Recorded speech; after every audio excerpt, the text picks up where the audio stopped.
Welcome to the Grant Writing Simplified podcast. This is the place to learn how to make a big impact in your community through grant writing and nonprofit consulting. The world needs you to step forward as a grant writer and use your skills to lead with confidence. I'm Teresa Huff, former special ed teacher turned grant writer and nonprofit strategist. In my 20 years of freelancing, I've helped nonprofits triple their funding and exponentially increase their reach.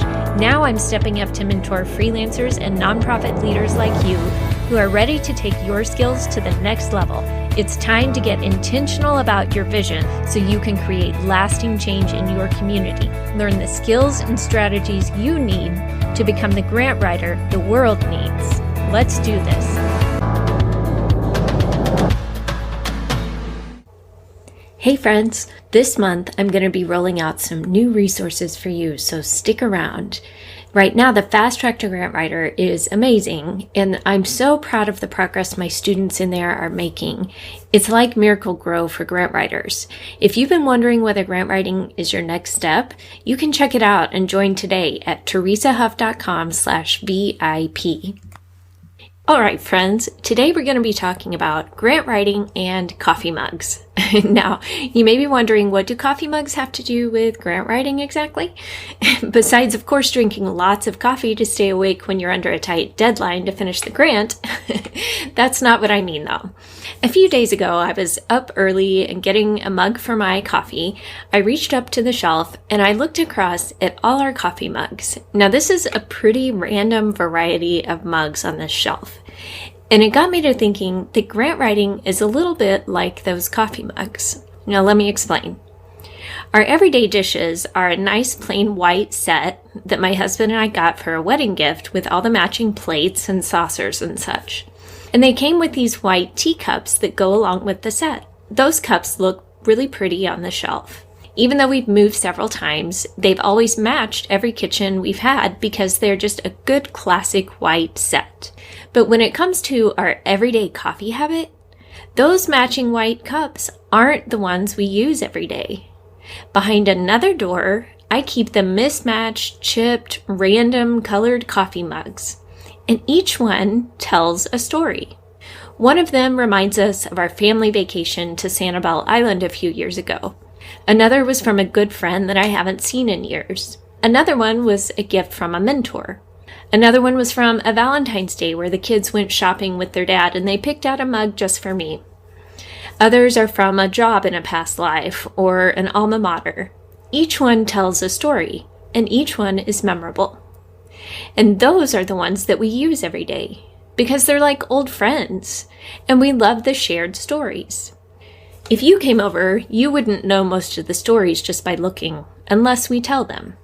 And grants are kind of the same way. At least they should be if you do your job well. As grant writers, we need to tell the story of the nonprofit.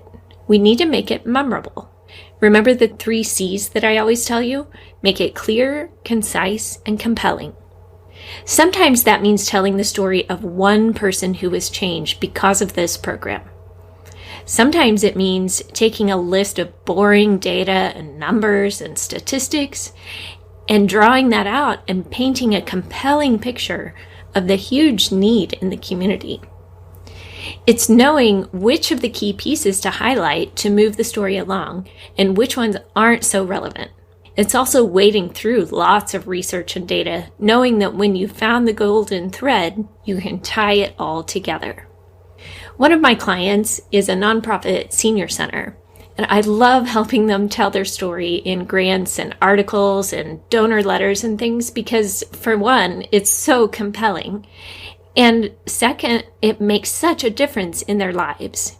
You can see the joy written all over their faces when they're in these exercise classes, and you can tell how much it truly energizes them. You can feel the camaraderie when you just walk in the building and listen to their conversations. The center is truly developing a community of support that has become a lifeline for those senior adults, and the grant funders get it. And that's the result of a powerful story. I select the personal impact stories and data that are most relevant to each application and to each funder, and then I weave them together in a way that clearly paints the picture of what's happening in their community.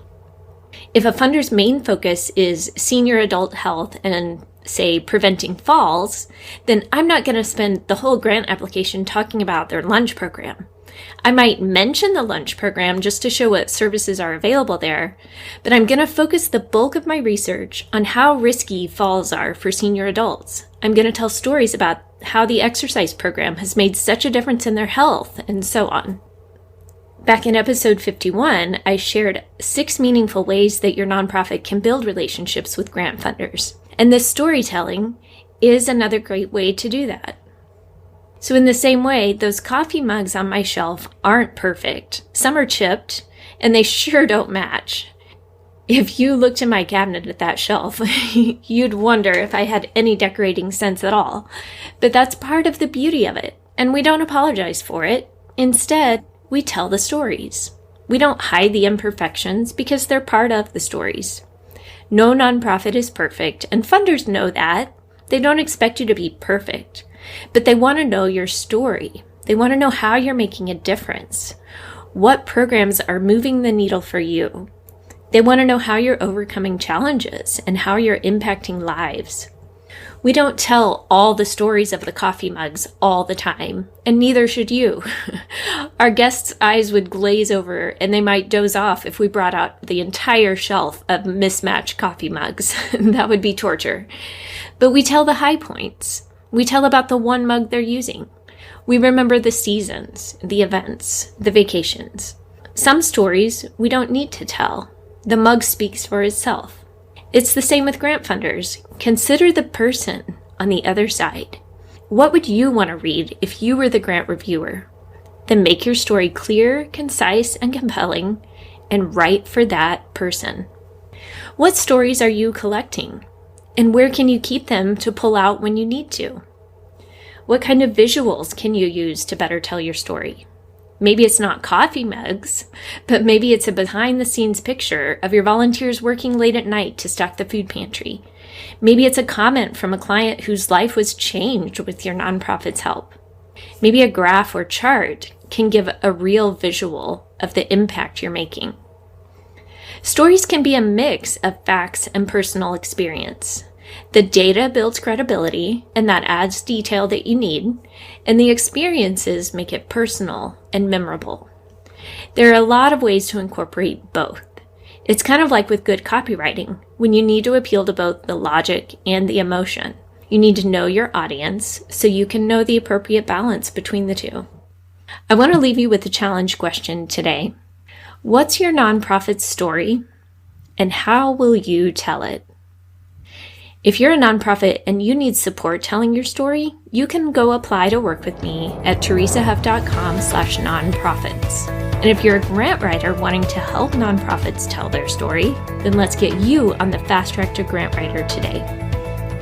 If this episode was helpful for you, would you do me a favor and share it with a friend? We need to spread the word so we can have more nonprofits out there growing and supporting their communities. All right, my friends. You know what to do. Go change your world.